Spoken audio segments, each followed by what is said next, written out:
আসসালামু আলাইকুম। আশা করি আল্লাহ তাআলার অশেষ রহমতে আপনারা সবাই খুব ভালো আছেন। আজকের রেসিপি হচ্ছে নরম ফুলকো ফুলকো লুচি। তো চলুন তাহলে রেসিপিতে যাওয়া যাক। এইখানে আমি নিয়ে নিয়েছি হাফ কাপ পানি, দিয়ে দিচ্ছি 1 টেবিল চামচ চিনি, অল্প পরিমাণে লবণ দিয়ে দিলাম, দিয়ে দিব 1.5 টেবিল চামচ সয়াবিন তেল,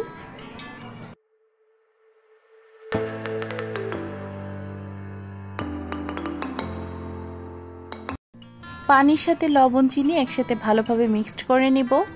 এখন আমি এর মধ্যে দিয়ে দিচ্ছি 1.5 কাপ আটা। আমি আজকে লুচিটা আটা দিয়ে তৈরি করব। আটা দিয়ে ভালোভাবে মেখে নিতে হবে।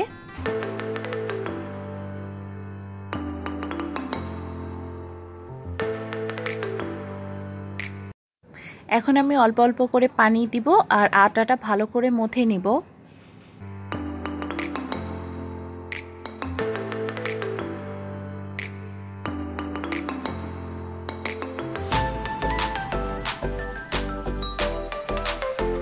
আটাটা খুব ভালোভাবে মথে নিতে হবে। দেখতেই পাচ্ছেন আমার আটা খুব ভালোভাবে মথা হয়ে গেছে। এটা খুব নরম বা খুব শক্ত হবে না, ঠিক এইরকম হবে। তো এটা আমি 10 মিনিটের জন্য রেস্টে রেখে দিব। চুলায় একটা কড়াই বসিয়ে দিয়েছি, এর মধ্যে আমি লুচি ভাজার জন্য তেল গরম করতে বসিয়ে দিচ্ছি।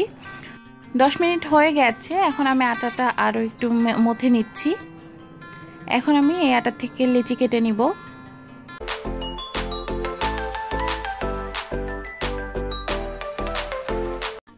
এখানে আমি একটা লেচি নিয়ে নিয়েছি, এর মধ্যে সয়াবিন তেল দিয়ে দিলাম একটুখানি। এরপরে আমি লুচিটা বেলে নিচ্ছি। যদিও আমি খুব একটা গোল করতে পারি না লুচি, তারপরে আমি চেষ্টা করছি।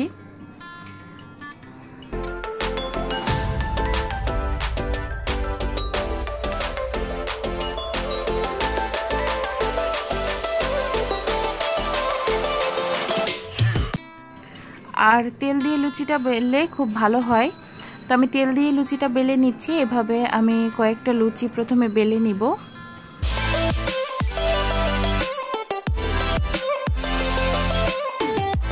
এখন আমি লুচি ভেজে নিব।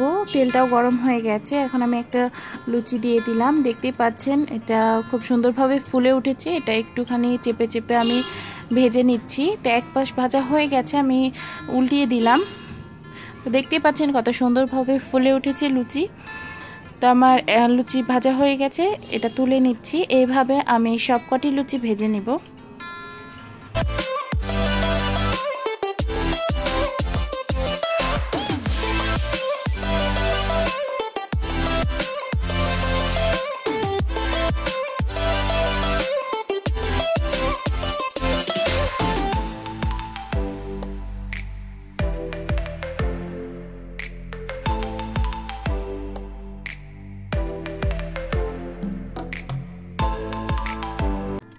তো আমার সবগুলো লুচি ভাজা হয়ে গেছে।